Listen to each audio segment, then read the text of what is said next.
Someone insults you in front of others unexpectedly. Your heart races. Mind goes completely blank.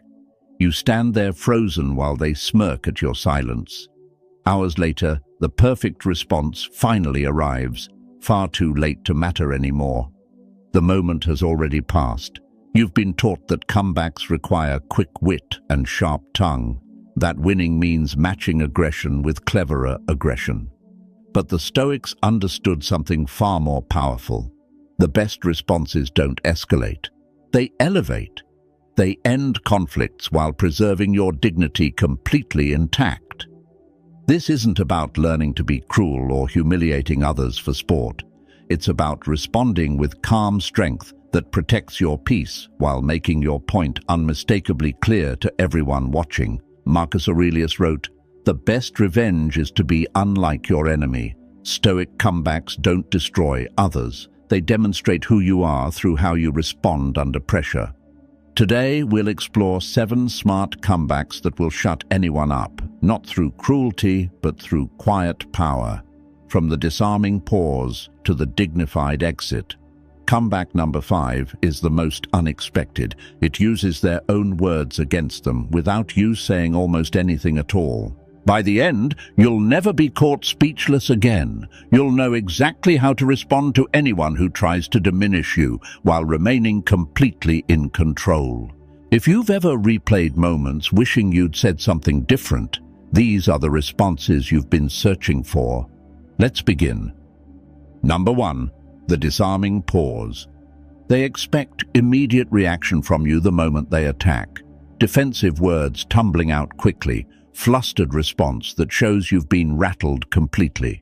Instead, you give them absolutely nothing but calm silence and steady eye contact. The pause itself becomes your most powerful statement, one they weren't prepared for at all. The disarming pause uses silence strategically as your weapon. When someone attacks you verbally, resist the urge to respond immediately like they expect you to. Instead, pause deliberately for 3 to 5 seconds while maintaining calm eye contact without aggression. Let the silence hang there purposefully. This shifts power instantly. Their words now seem desperate and petty, while your stillness radiates complete control over the moment. Attackers feed on reaction above everything else. They want you flustered, defensive, scrambling to respond quickly with explanations or counterattacks. When you pause instead of reacting, you deny them the satisfaction they came for. You signal clearly that their words don't affect you enough to warrant immediate response. The silence forces them to sit uncomfortably in their own hostility, while you remain completely composed and in full control. Ravi faced public criticism from colleague during team meeting in front of everyone who mattered. Everyone present expected him to defend himself immediately with explanations and justifications. Instead, he paused calmly, without any visible tension, looked at his colleague steadily, without anger or fear in his eyes. Let 5 full seconds pass in complete silence while everyone watched and waited. His colleague's confidence visibly wavered in that stillness. The attack that seemed powerful a moment ago now hung awkwardly in the air. Others in the room shifted uncomfortably in their seats, suddenly aware of how unnecessarily aggressive the criticism had seemed when given space to be truly heard. When Ravi finally spoke, his voice was calm and measured without any edge. "I appreciate you sharing your perspective. Nothing more than that. No defense, no counterattack, just quiet acknowledgement." The meeting moved on normally, but everyone remembered his composure long afterward, not the attack itself, which now seemed childish and petty in comparison to his response. His silence had spoken more powerfully than any clever defense could have delivered. Epictetus taught, "Silence is safer than speech when emotions run high." The Stoics understood deeply that immediate reaction often comes from wounded ego, not genuine wisdom. Pausing creates essential space between stimulus and response, and that space is exactly where your power lives. In that gap, you choose deliberately how to respond rather than simply reacting from raw emotion. That choice itself is freedom. When attacked verbally, resist responding for 3 to 5 seconds minimum. Breathe slowly while maintaining neutral expression that shows nothing. Look at them calmly without aggression or visible fear. Let the silence do the heavy work for you completely. If response is needed afterward, keep it brief and measured. Interesting perspective, or I hear you. The pause already made your point clearly. Words are now optional, not mandatory. The disarming pause shifts power through strategic silence.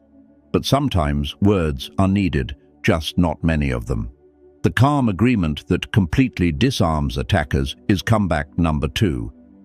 Number 2, the calm agreement that disarms. They attack expecting you to defend yourself desperately with explanations and justifications. Instead, you calmly agree with the possibility they might be right about something. Their entire argument collapses instantly because there's suddenly nothing left to fight against anymore. You've removed the target they were aiming at completely. The calm agreement removes resistance they need to continue their attack. Phrases like, "You may be right," or "That's one way to see it," or "You're entitled to that opinion," acknowledge their words exist without accepting their premise as truth. You don't validate their attack at all. You simply refuse to provide the pushback they need to keep the conflict going. Arguments require 2 participants pushing against each other to survive. When you calmly agree that their perspective exists without fighting it, you step aside rather than push back. They're left swinging at empty air with nothing solid to connect with. The aggression that seemed powerful just moments ago now looks foolish and excessive. They're attacking someone who isn't fighting back because they simply don't need to. Mia received harsh criticism about her work approach from someone clearly determined to prove her wrong publicly in front of others. Instead of defending every decision with evidence and lengthy explanations like most people would, she responded simply and calmly, "You may be right. I'll consider that perspective." The attacker paused, visibly confused by complete lack of resistance. He'd prepared extensively for argument, not agreement. He pushed again with another pointed criticism, expecting defensive response, this time for certain. "That's possible too," she said calmly, without any tension in her voice or body language. With nothing to push against, his aggressive energy deflated visibly in front of everyone watching. The conversation ended minutes later without the dramatic battle he'd clearly anticipated and wanted. He'd come prepared for war and found no opponent willing to engage. Others in the room noticed the contrast immediately. She seemed completely unbothered and at peace, while he seemed increasingly frustrated by his own inability to provoke the reaction he desperately wanted from her. Her calm agreement had exposed his aggression as unnecessary, without her saying anything confrontational or hostile at all.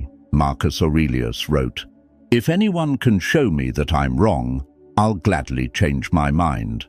I seek truth, not victory." The Stoics weren't invested in being right at all costs like most people are. They valued inner peace over triumph in pointless arguments. Agreeing that someone may have a point isn't weakness or surrender. It's wisdom that values your peace far more than their temporary opinion of you. When facing criticism or attack, try these phrases delivered with genuine calm. "You may be right about that. That's certainly one perspective. You're entitled to see it that way. I'll give that some thought." The key is authentic calm, not sarcasm or passive aggression. You're not mocking them. You're simply refusing to engage in the battle they desperately want. Your agreement removes the conflict entirely from existence. If you've ever watched someone's aggression deflate when you refuse to fight back, drop peace over victory below. Your calm might inspire someone still exhausting themselves in battles that don't deserve their energy. Calm agreement disarms by removing the target completely. But sometimes the best response is a question that reveals their true intention. That's comeback number 3. Number 3, the clarifying question. They make snide comment or passive-aggressive remark, expecting you to either ignore it silently or react emotionally like most people do. Instead, You ask them calmly to explain exactly what they meant by that. Suddenly, they're the one who's uncomfortable and completely exposed.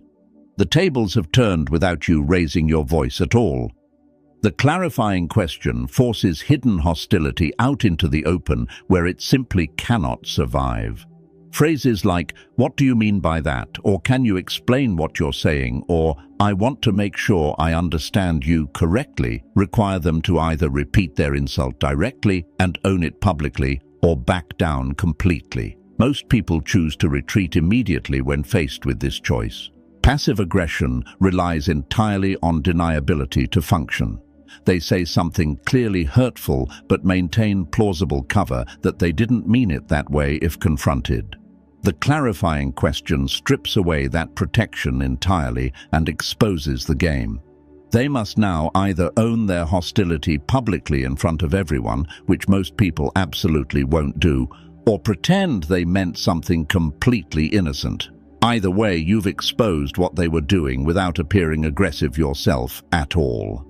Jenna overheard colleague making comment about her recent promotion being lucky, with particular emphasis on that word that clearly suggested far more than innocent observation.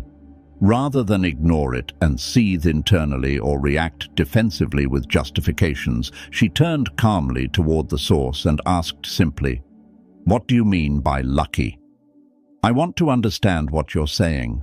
The colleague's face shifted immediately from smug to uncomfortable. The clever implication that had seemed so witty suddenly required direct explanation in front of others.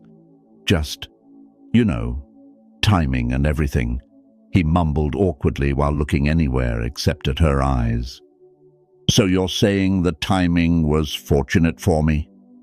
She pressed gently without any hostility in her voice. "Yeah, I guess. Congrats." He escaped the conversation as quickly as physically possible, thoroughly exposed and visibly embarrassed by his own words now hanging in the air. She hadn't accused him of anything at all. She hadn't defended herself or her qualifications. She'd simply asked him to explain his own words clearly, and those words became his embarrassment entirely, without her needing to say anything confrontational whatsoever. Seneca observed that cowards hide behind ambiguity, while the wise always seek clarity in all things. The Stoics valued direct communication and honest understanding above clever games. By asking for clarification, you bring hidden hostility into bright light where it cannot survive exposure. You expose manipulation completely without becoming manipulative yourself. Truth remains the strongest response available. When facing veiled insults or passive aggression, try these questions delivered with genuine curiosity rather than hostility.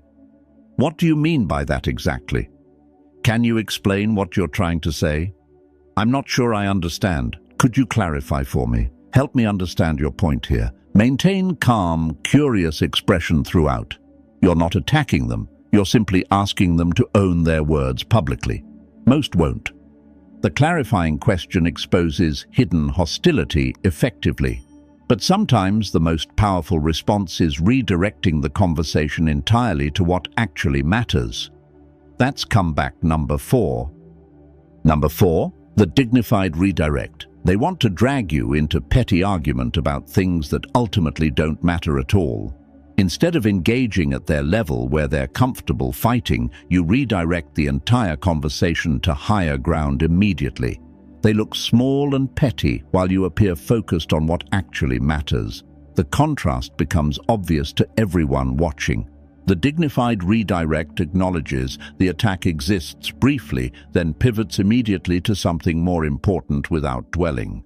Phrases like "that's not really the issue here," or "let's focus on what actually matters," or "I think we're getting distracted from the real point," elevate the conversation beyond petty conflict without ignoring it completely or appearing to run away. Petty attacks rely entirely on you engaging at their level to succeed. When you redirect to higher ground instead, you demonstrate clearly that you have priorities far beyond trading insults with someone determined to fight.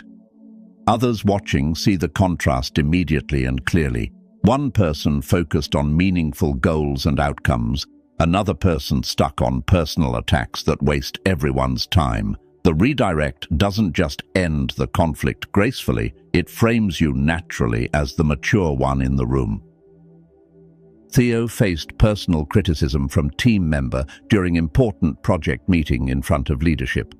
The attack was designed specifically to embarrass him and derail his presentation at crucial moment when important people were paying attention. Rather than defend himself point by point with explanations and justifications, Theo paused briefly, then said calmly, "I appreciate the feedback, but right now, the team needs to focus on meeting our deadline. Can we discuss personal concerns afterward privately?" The attacker tried again with another pointed jab, sensing his first attempt had failed. Theo responded with same measured calm. "Let's stay focused on what matters to everyone in this room right now." Leadership noticed the contrast immediately. They saw someone genuinely committed to team goals and project success, while another person seemed stuck on personal grievances that wasted valuable meeting time for everyone present. After the meeting ended, senior manager approached Theo directly.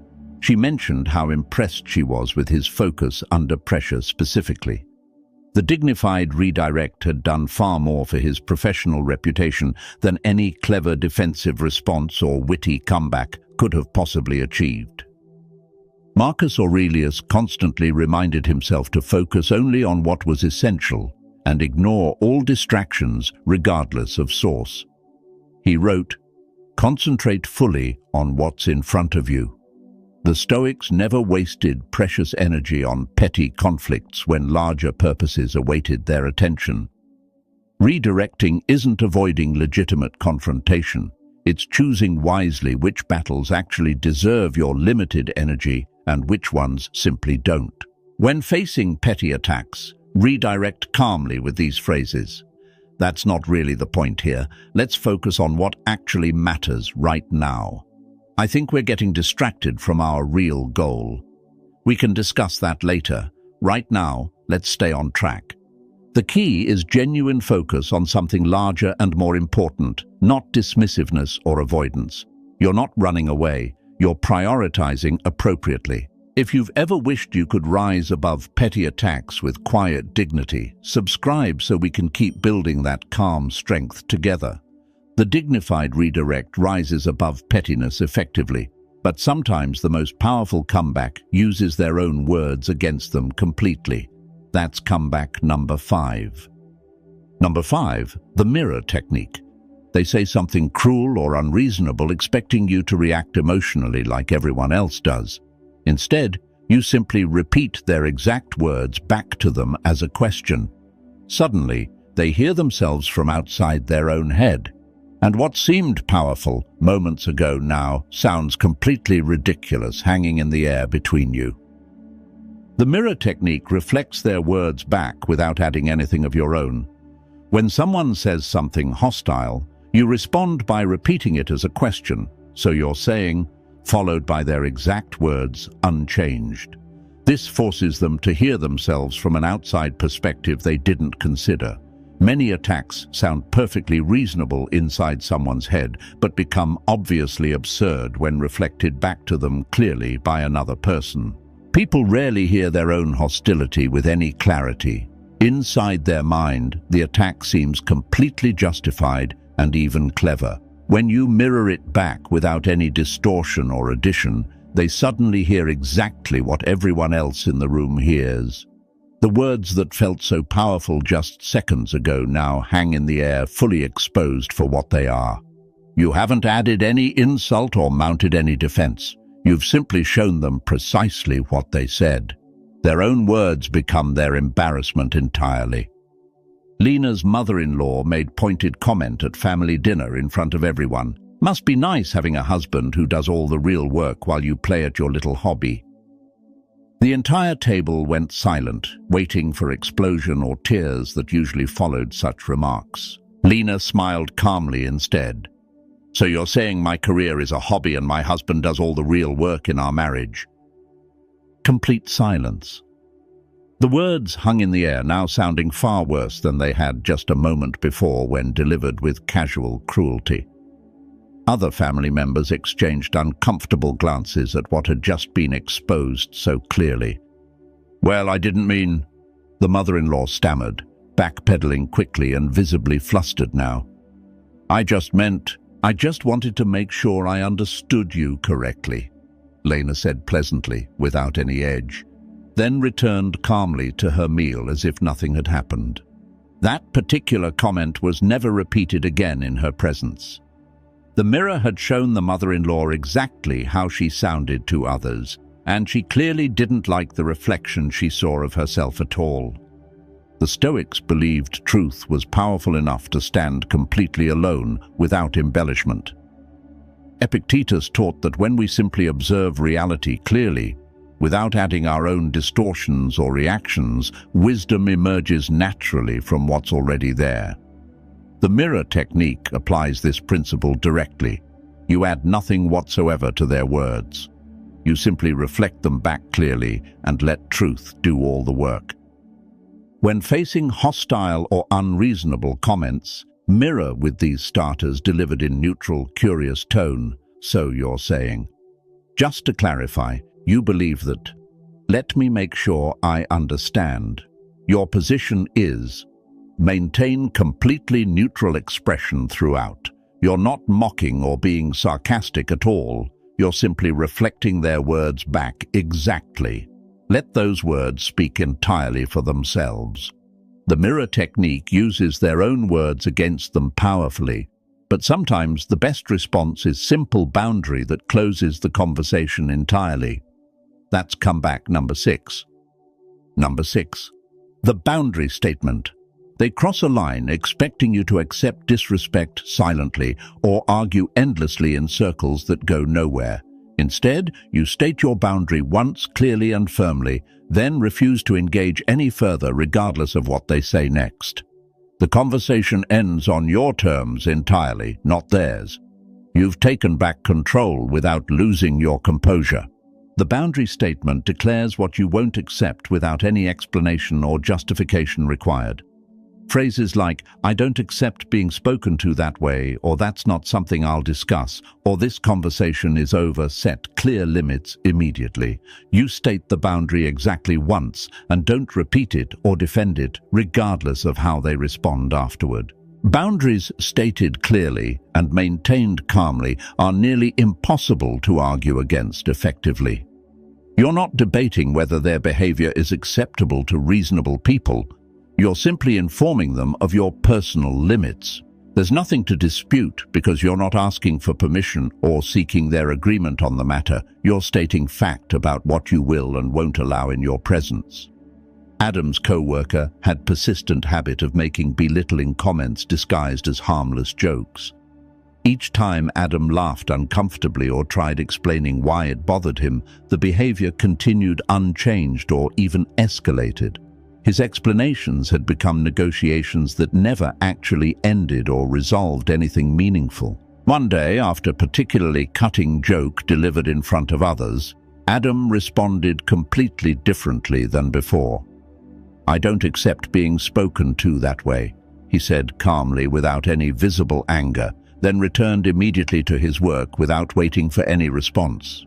The co-worker laughed nervously, caught off guard. "I was just kidding around, you know that." Adam didn't look up or engage further. The conversation was simply over as far as he was concerned. For several days afterward, the co-worker seemed genuinely uncertain how to interact with Adam at all. The clear boundary had fundamentally changed the dynamic between them. The joke stopped entirely, not because Adam had won some argument with superior logic, but because he'd removed himself from the negotiation altogether. Boundaries stated firmly need no repetition, no defense, no further discussion. Seneca wrote, "It is not that we have a short time to live, but that we waste much of it on things unworthy of our attention." The Stoics didn't waste precious time arguing with those who disrespected them repeatedly. They set boundaries clearly and moved forward with their lives. Your energy is genuinely precious. Spending it endlessly explaining why you deserve basic respect actually diminishes you in the process. State the boundary once and protect your time fiercely. When someone crosses a line, state your boundary once with calm clarity. I don't accept that kind of comment. I won't be spoken to that way. This conversation is over. That's not something I discuss with you. Then stop engaging completely. Don't justify your boundary. Don't explain your reasoning. Don't repeat yourself hoping they'll finally understand. The boundary is stated. Now you maintain it entirely through action, not more words. The boundary statement closes the door firmly. But sometimes the most powerful comeback requires no words at all, just walking away with dignity. That's comeback number 7. Number 7, the dignified exit. They want to trap you in endless argument that leads absolutely nowhere productive. They feed on your engagement regardless of what you actually say in response. The most powerful comeback in this situation isn't a clever phrase or witty response. It's removing yourself from the conversation entirely. Some interactions simply don't deserve your presence at all. The dignified exit removes you from toxic interaction without lengthy explanation or dramatic announcement. You simply stop engaging completely, end the call, leave the room, walk away from the conversation mid-sentence if necessary. No dramatic exit speech required, no final devastating comeback to land, just calm departure that communicates everything without saying anything at all. Some people genuinely aren't looking for resolution or mutual understanding. They want to keep you engaged in conflict indefinitely because conflict itself is their actual goal. Walking away denies them the audience they absolutely require to continue. Your absence speaks louder than any words possibly could. You've demonstrated clearly that they're simply not worth your precious time, the ultimate statement of their insignificance to your life. Sarah found herself in painfully familiar argument with family member who never actually listened to anything she said anyway. Every holiday gathering became the same exhausting debate. Her defending her life choices, him attacking them relentlessly, nothing ever resolved or changed, no matter how many valid points she made. This time, mid-sentence during his latest criticism, she paused completely. "I love you, but I'm not doing this again," she said calmly without any anger. She stood up, collected her things quietly, and left without waiting for his response or giving him chance to continue. Her phone buzzed with messages for hours afterward. She didn't respond to any of them until the following day with simple text. "I'm happy to talk when we can have respectful conversation." Nothing more. Something fundamental shifted after that day. The family member approached her differently in future interactions, more carefully, more respectfully. Her willingness to simply leave had communicated something that no argument ever had in all those years of trying. She valued her own peace more than winning any debate with him. That realization changed everything between them. Marcus Aurelius wrote extensively about choosing which battles actually deserve engagement at all. He understood from experience, not every provocation requires response. Some people and situations simply don't deserve your energy no matter what they say or how they try to provoke you. The Stoics protected their inner peace above winning arguments every time. Walking away isn't defeat or surrender, it's choosing yourself over pointless conflict that drains you. When conversation becomes toxic or completely pointless, exit calmly with minimal words. "I'm going to end this conversation now. I don't think this is productive anymore," or simply leave without any announcement whatsoever. No dramatic gestures needed, no final devastating line to remember. Just calm departure. Your absence will speak clearly enough to anyone paying attention. Some people deserve your thoughtful words, others only deserve your dignified absence. Those are 7 smart comebacks that will shut anyone up. But the real power isn't in the words themselves. It's in who you become when you use them. Let's talk about that. We've explored 7 smart comebacks that will shut anyone up. The disarming pause, the calm agreement, the clarifying